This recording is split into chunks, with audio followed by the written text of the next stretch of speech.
are you doing today, sir? I'm good. How are you? Anytime I get to talk to you is good. I have a million questions and not enough time. I'm ready. I'll try and be fast.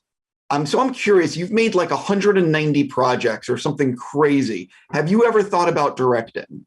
Yes, I have thought about never directing. I will never direct a movie. I think one of my strengths as a producer is I'm not a frustrated director. I don't have any desire to direct. I would be a bad director. So it will never, I can say definitively on the record, it will never happen.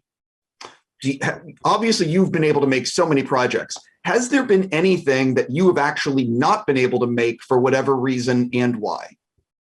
Oh, many things. I had a great script called I think it's called The Devil's Bargain. It's about Steve Bannon, and it was a great script. And I had Stephen Frears directing it. Couldn't get it made. I've had a book under option called Stoner for 10 years. I think I'm actually going to get that made, but it's been 10 years. So there are a lot of things that I've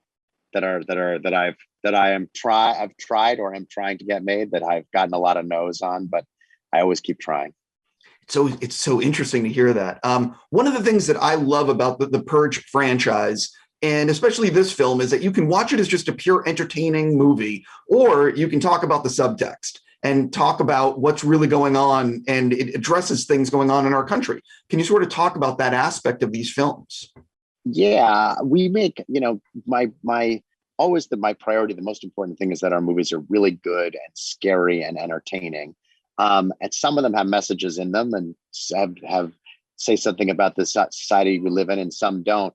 But no one ever hears your message if your movie isn't good and scary. So that's the priority. And the Purge movies in particular are movies that each movie has something different to say about American society. I think the franchise as a whole has a lot to say about kind of the American dream. And this new Purge movie is no exception. One of the things about this franchise is it came out, I think the first one was in 2013, and the country was in a certain position. And as these movies have come out, it feels like the country is falling apart more and more as each of these movies gets released. Have you sort of noticed that? Do you agree? Yeah, the country is getting closer to an actual purge.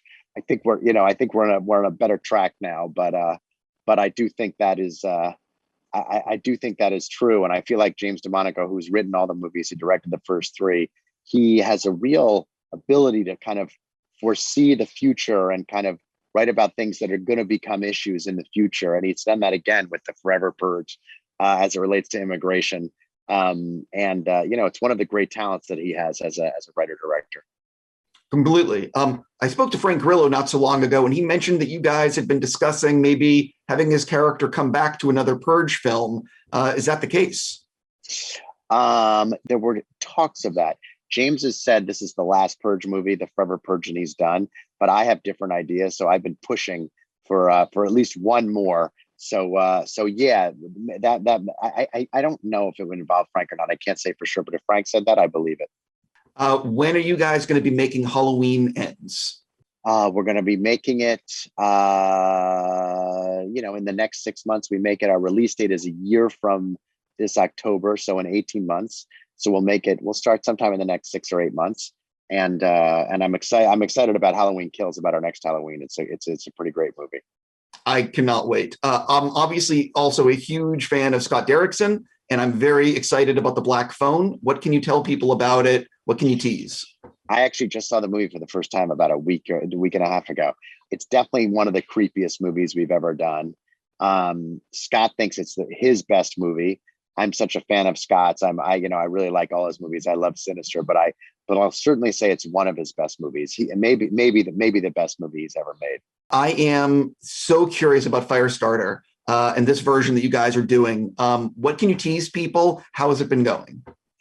It's been going great. There are no new developments except that we're the footage. I love what I'm seeing. I love the dailies. I love what I'm seeing. I'm very happy with the job Keith is doing, and I think fans will be very happy, and I think Stephen King will be very happy. Most importantly, Once Upon a Time in Staten Island. That's something I've been waiting for a while. When is that coming out? When am I going to see a trailer? You and I both. We really got derailed on that from. It's about a movie in the movie theater. And James really wanted that movie to be seen in theaters in some way or another. So clearly from the pandemic, that got sidelined. It's one of the many projects that got sidelined, but we've been talking about it a lot internally, and hopefully soon, hopefully before the end of the year, I hope. I have to stop there. I'm just going to say congrats on this. And seriously, it's always great to talk to you. You too. Nice to see you again.